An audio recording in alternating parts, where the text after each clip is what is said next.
கேரள மாநிலம் கண்ணூரில் இளைஞர் காங்கிரஸ் நடத்திய போராட்டத்தில் சுகாதாரத்துறை அமைச்சர் வீணா ஜார்ஜ் மீது தாக்குதல் நடத்தப்பட்ட சம்பவம் பரபரப்பை ஏற்படுத்தியது.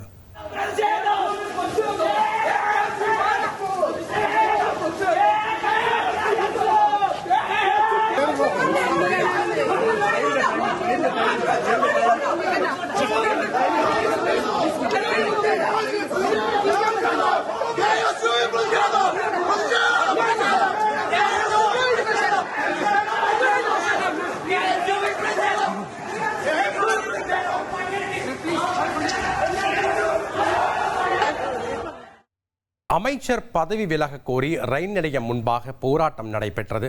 அதே நேரத்தில் வந்தே பாரத் ரயிலில் பயணம் செய்ய வந்த அமைச்சரை காங்கிரஸ் தொண்டர்கள் முற்றுகையிட்டனர்.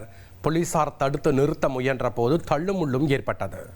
அதில் அமைச்சர் வீணா ஜார்ஜ் காயமடைந்தார்.